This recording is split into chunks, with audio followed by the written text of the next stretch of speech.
L'œil de l'expert, c'est votre rendez-vous hebdomadaire en direct sur RCF Hauts-de-France. Vous le savez, chaque semaine, un expert reconnu dans son domaine vient répondre aux questions que l'on se pose. Ce soir, c'est le docteur Jean-Michel Le Cerf. Bonsoir. Bonsoir Michel. Ancien chef du service nutrition de l'Institut Pasteur de Lille. Il est un peu tard. Il est un peu tard pour le Summer Body, puisque le summer commence à la fin de la semaine.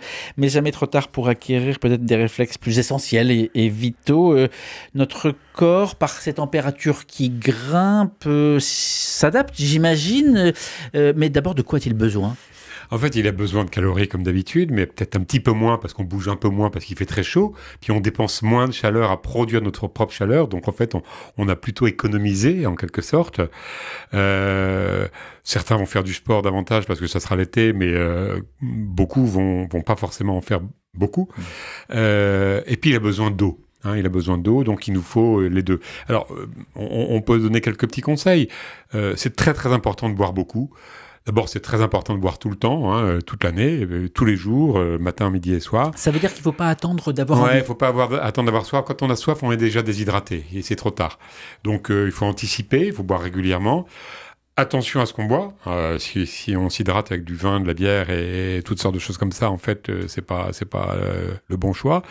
Attention aux eaux sucrées, limonade et autres sodas qui sont peut-être agréables, mais qui vont apporter des calories inutiles. En termes de quantité pour une personne moyenne, au moins 1,5 litre de liquide par ces périodes de chaleur. En gros, on a besoin de 2,5 litres par jour. On en produit à peu près 300 par le corps. On en mange à peu près 700 dans les aliments. Et le reste, c'est l'eau liquide. Alors, ça peut être du thé, du café, du lait, des jus de fruits. Mais il faut bien sûr penser à l'eau en priorité. Ça peut être des tisanes. Voilà, donc ça, c'est très important parce que la déshydratation est pas très bonne. Alors, quand on mange, on boit aussi. Mais ça dépend quels aliments. Si la pastèque, par exemple, est pleine d'eau. La pastèque, oui. Si on prend la pastèque, du melon, des tomates, les légumes en général, c'est 80, 90, 95% d'eau. Donc, quand on mange ces aliments, on boit de l'eau. Donc, c'est très important. Et en plus, ce sont des aliments qui sont vertueux et qui ont beaucoup d'autres avantages. Mais on ne va pas se nourrir d'amour et d'eau fraîche, oui, d'accord, mais d'eau fraîche, de légumes, d'accord, de fruits aussi, mais aussi, bien sûr, du reste.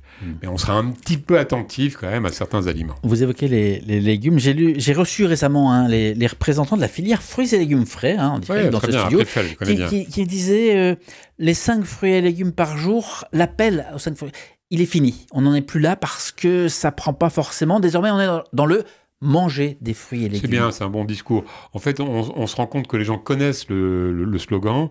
À peu près 95% des Français le connaissent, mais on a moins d'un tiers des gens qui l'appliquent. On a mis la barre trop haute ?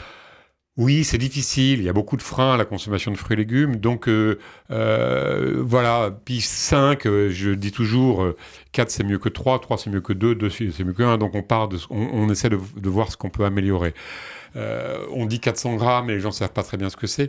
Donc, voilà. Manger à chaque repas au moins un fruit ou un légume. Et si possible, un fruit et un légume. C'est le bon dessert. Le fruit, c'est le bon dessert. Vous êtes souvent là aussi pour nous rassurer et pour pas nous faire culpabiliser parce que trop souvent on est poussé à ça. L'été, synonyme également de barbecue, de glace. Alors pas beaucoup de risques là. Demain sur FR3, je suis interviewé sur les barbecues, donc c'est amusant. Les barbecues, c'est très convivial, c'est sympa, faut pas en abuser.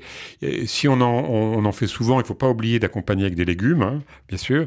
Et puis il faut protéger quand même de la flamme et de la fumée en contact direct. Et éventuellement, on mettra dans de l'aluminium. Voilà, il faut éviter que le contact avec le gras de la viande et avec la viande elle-même soit en contact de la flamme et de la fumée. Parce que si on cumule les barbecues, il y a quand même quelque chose qui est potentiellement cancérigène. Ça ne veut pas dire qu'on va avoir un cancer si on mange un barbecue. Ça veut dire que ça augmente un petit peu le risque si on les multiplie. Voilà. Donc, on peut faire un barbecue, c'est sympa, mais pas tous les midis, tous les soirs. Docteur Jean-Michel Le Cerf, on est dans le Nord. Vous avez évoqué tout à l'heure la bière. On est dans le pays de la bière. Oui, c'est sympa la bière. Alors, question que certains se posent. Est-ce que oui ou non, la bière fait grossir ? Oui, alors c'est comme pour n'importe quel aliment. Si on en boit beaucoup, si on mange beaucoup, ça peut faire grossir, surtout les gens qui ont tendance à grossir, parce qu'on est assez inégaux par rapport à l'alimentation. En quantité normale, elle peut s'ajouter aux calories, mais si elle s'ajoute et que par ailleurs on dépense suffisamment, elle ne va pas spécialement faire grossir. Mais elles peuvent faire partie du tableau de ce qui peut faire grossir. Donc, dire qu'un aliment ou une boisson sont grossissants, ça n'a pas beaucoup de sens. C'est l'alimentation dans son ensemble. Donc, attention quand même au cumul. Attention. Et elle ne fait pas forcément partie des 1,5 litre d'eau. Elle va apporter du liquide, mais si le 1,5 litre il est apporté par la bière, c'est une catastrophe. On parle nourriture, on parle diététique. Impossible de ne pas s'interroger sur notre rapport à la terre, aux fruits, aux légumes, sur le sens de tout ça, et puis aussi sur peut-être la place de l'homme dans ce grand tout, de la place de Dieu. Pour l'illustrer, si vous voulez bien, on va partir à plus de 800 km à vol d'oiseau en direction le sommet d'une colline du Gers, où vous vous êtes rendu, si je ne me trompe pas, c'est à l'abbaye Notre-Dame de Boulor. Qu'est-ce qui s'y passe ? Ah bah c'est formidable. Moi j'ai décidé de me faire bonne sœur. Attention, parce qu'elles sont cisterciennes. Oui, je sais. Vraiment, elles sont extraordinaires. Elles sont joyeuses, elles sont rayonnantes, elles sont chantantes, elles sont positives. Alors, la mère supérieure que je connais bien maintenant, mère Emmanuelle,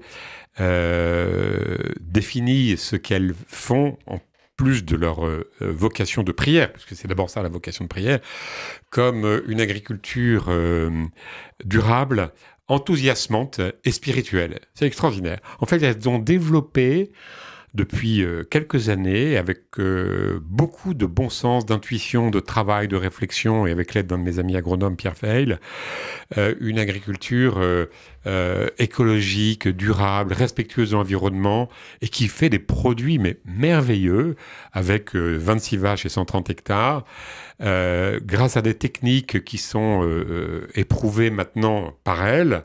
Elles ont une terre qui produit de la bonne herbe, qui produit du bon lait, qui produit de la bonne viande.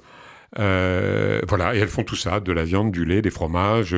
Elles cultivent aussi des céréales, du millet, du sarrasin. Enfin, c'est merveilleux. Le mot que vous avez employé, enthousiasmant, oui. qui fait un peu le pendant d'écologie punitive. Oui, c'est ça, tout à fait. Et je pense, si vous voulez, on revient un petit peu à peut-être 10 siècles en arrière, puisque 8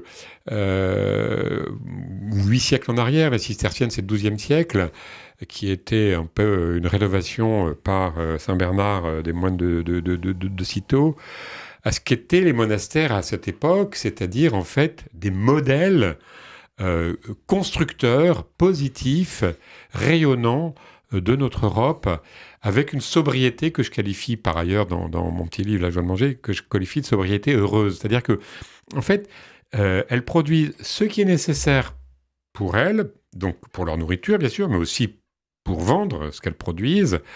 Et en fait, il y a vraiment derrière cette production un sens profond du respect de la création des animaux. Pendant qu'on y était, en pleine messe, une sœur est appelée, elle demande la possibilité à la supérieure de quitter la messe, il fallait aller faire un vélage. Oui. Un autre moment, une autre célébration, je vois la petite sœur qui est sœur Béatrice, qui est une ingénieure agronome de très haut niveau. Est-ce que je peux quitter ? Il y a des génisses qui ont quitté le pré. Elles ont des qualifications, mais top. Il y a des matheuses, il y a des ingénieurs, il y a des Sciences Po. Petite sœur, là, accueillante, extraordinaire. Elles ont un rayonnement régional. Alors, je suis séduit, et elles commencent à faire école auprès d'autres monastères, mais aussi auprès des agriculteurs, parce qu'on avait organisé une conférence où il y avait 200 agriculteurs et autres de la région qui étaient là pour écouter les sœurs de Boulor, et puis moi et mon ami Pierre Veil. Et si ça peut paraître loin, je disais 800 km à vol d'oiseau, ces deux pieds réellement ancrés dans la terre, ce cœur et cet esprit réellement tournés vers le Seigneur, qu'est-ce que ça a à nous dire, à nous, ici, aujourd'hui ? Ça a à nous dire énormément de choses, c'est-à-dire que occupons-nous de l'essentiel, Essayons de concilier notre vie ici et puis le sens de ce que l'on fait. Donc c'est au service de la création, c'est au service des hommes, c'est respectueux. Et il n'y a pas cette notion de course à la rentabilité, il y a simplement vivre ce que l'on peut. Et bien sûr, vous êtes sans doute aussi peut-être connaisseur de la vie d'un monastère, mais c'est incroyable quand 10 minutes avant l'office des vêpres ou des laudes, elles changent d'habit, elles vont dans le chœur et elles chantent en cistercien. Enfin, c'est fabuleux. Et puis une demi-heure après, elles sont à nouveau dans les champs. Ora et labora, on y est. Alors, ouais, voilà, totalement. Et alors, avec une moyenne d'âge qui est impressionnante, hein, c'est 46 ans. Hein. Ah oui. Oui, et puis des jeunes qui arrivent. Elles accueillent en plus énormément de stagiaires, plus de 60 par an, qui viennent pour apprendre, pour voir. Puis il y a des regardantes, il y a des postulantes, il y a des novices. Merci mon Dieu. Docteur Jean-Michel Le Cerf, c'est la dernière fois de la saison.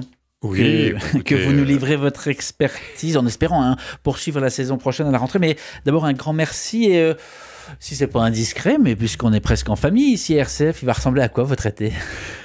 Ça va ressembler, d'abord, je vais partir quelques jours avec mes petits-enfants, enfin 2 des petits-enfants. Vous avez déjà des petits-enfants ? 14. Donc on les emmène 2 par 2 tous les ans. On ira en Normandie. Après, on va partir en Suisse chez une belle-sœur. Et puis après, on ira. Et puis on fera un petit séjour avec les autres enfants. Et puis on va faire le séjour annuel à Parelmonial pour une session de l'Emmanuel. Voilà, c'est très joyeux et voilà, je crois que ça va ressourcer. Voilà. Et le petit rappel pour conclure sur, on parlait de nutrition, été, les petites choses, puisque les habitudes changent, le corps change, les températures changent. Oui, l'été, il faut faire attention à pas faire des efforts aux heures chaudes. Hein. Il faut faire attention à s'hydrater suffisamment, comme vous le disiez. Il faut profiter de cette saison où on s'occupe un petit peu plus de soi pour prendre soin, plutôt que de faire n'importe quoi. Mais prendre soin de son corps, ça ne veut pas dire austérité, ça veut dire équilibre, ça veut dire variété, ça veut dire modération, ça veut dire plaisir. Bien sûr, le plaisir est à toutes les étapes dans notre alimentation, hein, c'est essentiel. La joie de manger aux éditions du Cerf, c'est le docteur Jean-Michel Le Cerf qui était notre expert cette semaine.